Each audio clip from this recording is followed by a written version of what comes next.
Muito bom dia a todos. Estamos hoje dando continuidade aos nossos estudos referente ao momento linear na análise dos movimentos dos corpos, tá? Então, na última aula nós vimos essa equação aqui. Então, essa parte da equação aqui, nós vimos que ela se refere ao impulso, né? Ok? E o impulso, ele é a variação da quantidade de movimento, ou seja, a quantidade de movimento final, nesse tempo final aqui, e a quantidade de movimento inicial, nesse tempo inicial aqui. Agora, o que vai acontecer se essa força resultante for igual a zero? Se a força resultante for igual a zero, o que nós vamos observar? Nós vamos observar que nós vamos ter uma quantidade de momento linear constante. Ou seja, a quantidade de momento que eu tenho no início precisa ser exatamente igual à quantidade de momento que eu tenho no final, tá? Mas isso só vai acontecer quando a força resultante que estiver agindo sobre o sistema, a soma das forças externas que estiverem agindo sobre o sistema, for igual a zero. E aí, olha só o que acontece. Por exemplo, aqui, uma explosão unidimensional e velocidade relativa de um rebocador espacial, tá? Então, a figura 912A, lá do nosso livro-texto do Halley, né, a 10ª edição, ele traz essa imagem aqui e ele diz o seguinte: essa imagem mostra um rebocador espacial e uma cápsula de carga de massa total m. Então, esse sistema todo aqui tem massa m, tá? Viajando ao longo de um eixo x no espaço sideral com uma velocidade inicial de 2.100 km por hora. Então, essa velocidade aqui é de 2.100 km por hora. Com uma pequena explosão, se é uma explosão, são forças internas que estão agindo aqui, não são forças externas, né? Então, é uma força de um módulo que vai agir sobre o outro, então eu não preciso me preocupar com a ação das forças externas agindo sobre ele. O rebocador ejeta uma cápsula de carga de massa 0,2 m. Então, essa massa aqui é 0,2 m. Então, se a massa total era m, então quer dizer que essa massa aqui vale o meu 0,8 m. Depois disso, o rebocador, que é esse cara aqui, passa a viajar 500 km por hora mais depressa que a cápsula. Bom, isso sendo verdade, eu posso afirmar o seguinte, que a velocidade do rebocador, essa partezinha aqui da frente, menos a velocidade da parte de trás ali, né, da minha cápsula, ela tem uma diferença de 500 km por hora. Então, esse cara aqui é mais rápido do que esse, tá? Qual é, então, a velocidade, a nova velocidade do rebocador? Então, ele quer saber quanto que vale essa velocidade aqui. Bom, então, o que a gente consegue fazer? Então, a gente consegue começar a organizar o seguinte, que a quantidade de momento linear que eu tinha antes da separação das duas é igual, então vamos botar aqui a inicial, é igual à quantidade de momento do meu sistema após a separação das duas partes, que é o momento linear final. Bom, quem é que é momento linear? Bom, vamos lembrar que momento ele é massa vezes velocidade. Como tudo aqui está acontecendo no eixo x, tá, unidimensional, as coisas vão ficar mais fáceis. Mas vamos lá então. Quem é a quantidade de momento inicial? É a massa. No começo tudo era uma massa só. Vezes a minha velocidade inicial, que nesse caso vale aqueles meus 2.100 km por hora. No final, o que eu tenho? Eu tenho essa massa aqui, que é 0,20 m, vezes a minha velocidade cs. Só que agora eu tenho mais uma parte, que é a minha massa de 0,80 m, vezes a minha velocidade rs, certo? Bom, feito isso agora, eu preciso começar a me organizar para poder chegar a tudo isso. Então, eu vou ter a minha massa m, vezes a minha velocidade de 2.100 km por hora. Aqui eu vou ter o meu 0,20 m, certo? Só que agora, se eu continuar mantendo essas velocidades aqui sem nenhuma alteração, eu vou continuar tendo a mesma situação de antes. Só que agora o que eu vou fazer então? Eu vou usar essa equação aqui, ó, daquela minha diferença de velocidades. Então o que eu vou fazer? Eu vou passar esse cara para lá e esse cara para cá. E então, essa minha velocidade dessa parte menor, ela vai ser a velocidade da minha parte maior menos 500, mais a minha velocidade de 0,80 m, da minha massa de 0,80 m, né, vezes a velocidade RS. Bom, perceba que agora a minha equação, o que acontece? Eu tenho a massa em todos os termos, esse meu mzão, né? Então eu vou poder cortar esse mzão aqui, esse mzão aqui e esse mzão aqui. Aí o que acaba sobrando no final das minhas contas? Aqui eu vou ter 2.100, tá?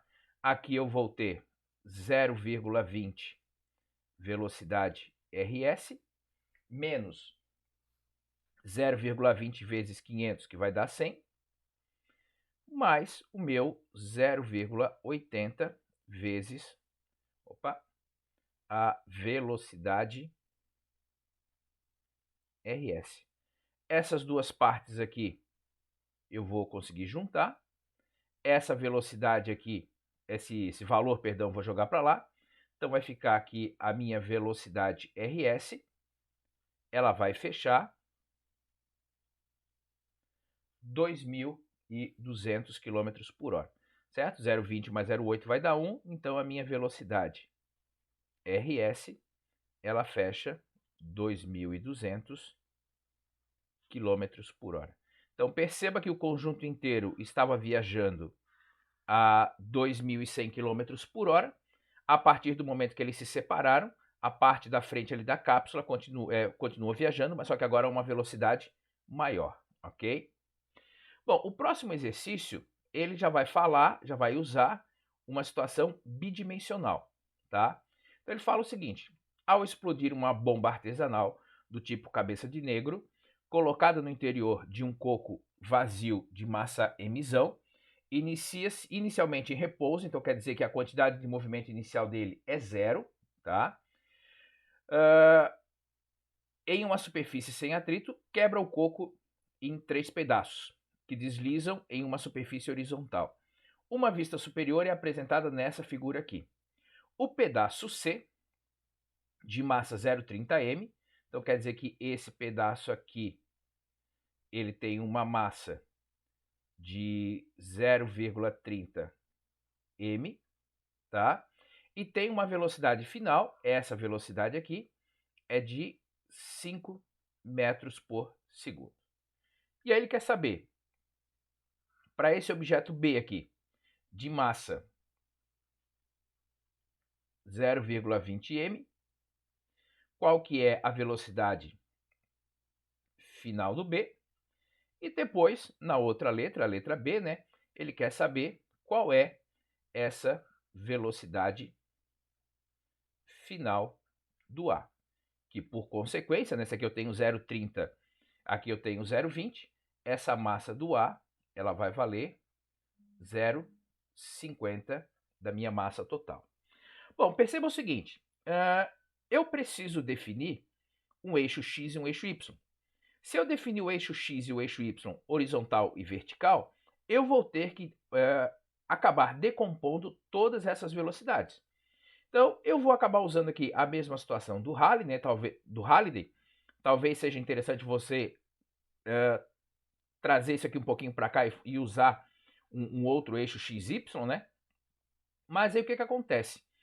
Eu vou começar pegando essa velocidade aqui e decompondo ela. Então eu vou ter para lá uma velocidade final da peça C do eixo Y, tá? E para cá vai ficar pequenininho, eu vou fazer um pouco maior aqui, não vai ficar em escala, mas pelo menos a gente consegue visualizar melhor, né? Uma velocidade final da peça C no eixo X. Então, eu tenho esse vetor aqui, tenho esse vetor aqui. Bom, se daqui até aqui eu tenho 100 graus e daqui até aqui, entre os eixos x e y, eu tenho 90, então significa dizer que esse pedacinho aqui, ele tem um ângulo de 10 graus, certo? Bom, vou repetir o mesmo processo com a minha velocidade final do B. Então, o que eu vou ter? Eu vou ter para cá a minha velocidade final do B no eixo x, certo? Vou ter para cá a minha velocidade final do corpo B no eixo y, tá? São dois vetores. E agora vamos olhar o seguinte, se daqui até aqui eu tenho 230 graus, daqui até aqui eu tenho 80, então quer dizer que esse meu ângulo aqui, ele está valendo 50 graus, certo? Bom, feita essa análise bidimensional e feito essa decomposição vetorial, eu vou ter que fazer as análises eixo a eixo. Então, por exemplo, eu posso começar analisando a direção y, ok? Na direção y, o que eu vou fazer? A quantidade de momento linear inicial na direção y precisa ser igual à quantidade de momento linear final na direção y, certo? Bom, inicial nós vimos que ele estava em repouso, certo? Então, inicialmente, tudo isso aqui é zero, massa vezes velocidade. Agora, na direção y, que é essa, o que eu tenho? Eu tenho para cá a massa c com velocidade final cy, né? Então, vai ficar o seguinte, a massa c vezes a velocidade final c no eixo y, só que agora esse aqui está no sentido negativo. Então, vamos somar massa do B vezes a velocidade que é negativa, que nesse caso é a velocidade final do B no eixo y, certo? Bom, feito toda essa organização, a gente começa agora a substituir esses valores. Então, vai ficar aqui 0 igual massa do C, 0,30 m. Qual é a velocidade final do C na direção Y? É o cateto adjacente em relação ao ângulo de 10 graus. Então, vai ficar a velocidade final C vezes o cosseno de 10 graus, cateto adjacente, menos, já fiz aqui a multiplicação, massa do B, 0,20 m, vezes a velocidade final do B, deixa eu puxar isso aqui um pouquinho para o lado, agora vezes o quê? Bom, esse velocidade final do B no Y é o cateto oposto ao meu ângulo de 50 graus. Então, vai ser a velocidade final do B vezes o seno de 50 graus, certo? Vamos lembrar que na letra A, o meu objetivo é calcular a velocidade final do B. Então, eu vou pegar esse termo aqui e vou jogar para o outro lado. Então, olha só o que vai acontecer. Tá? Eu vou ter o seguinte, 0,20 m vezes a velocidade final do B vezes o seno de 50 graus igual a 0,30 m vezes a velocidade final do C vezes o cosseno de 10 graus, certo? Então, as minhas massas eu não preciso saber, eu posso cortar isso aqui, né? Eu conheço o seno de 50 graus, eu conheço a velocidade final do C que ele me forneceu, como um dado do meu problema, né? Eu conheço o cosseno de 10 graus e isso me permite, então, calcular que a velocidade final do B ela está valendo aproximadamente 9,64 metros por segundo. Só que agora eu preciso calcular a velocidade do pedaço A. Bom, para eu poder calcular a velocidade do pedaço A, eu vou usar a conservação do meu momento linear, mas agora na direção x. Então, a minha quantidade de momento linear na direção x inicial precisa ser igual à minha quantidade de momento linear após a explosão interna, né, que é a final. Então, eu sei que inicialmente é zero. Agora, vamos voltar na página anterior e ver o que está acontecendo na direção x. Na direção x, eu tenho toda essa massa indo para lá. Então, vamos lá.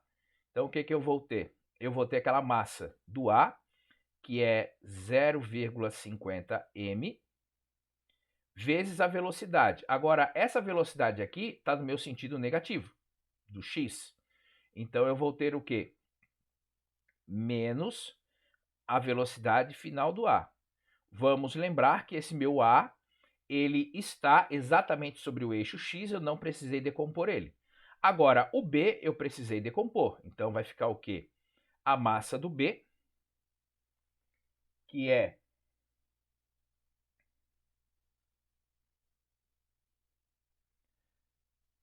0,20, né?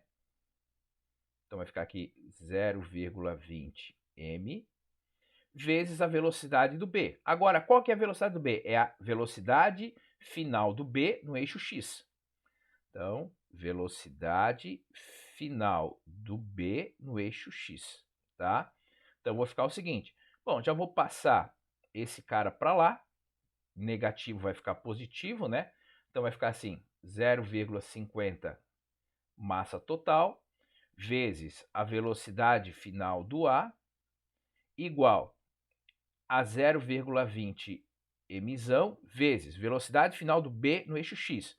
Então, vai ser a velocidade final do B vezes.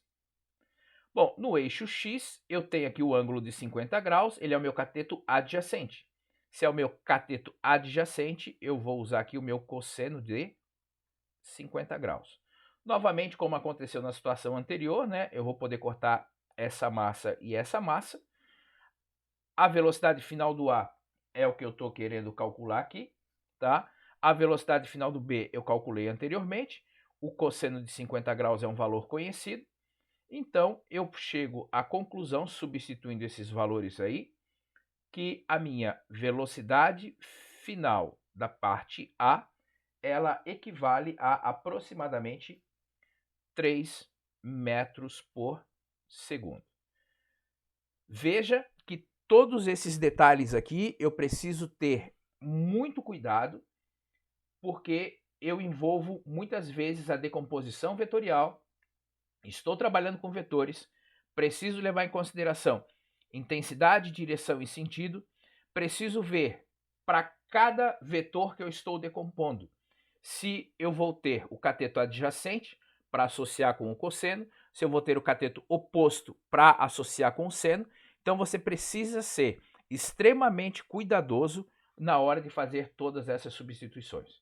Bons estudos para vocês, um grande abraço, tchau, tchau.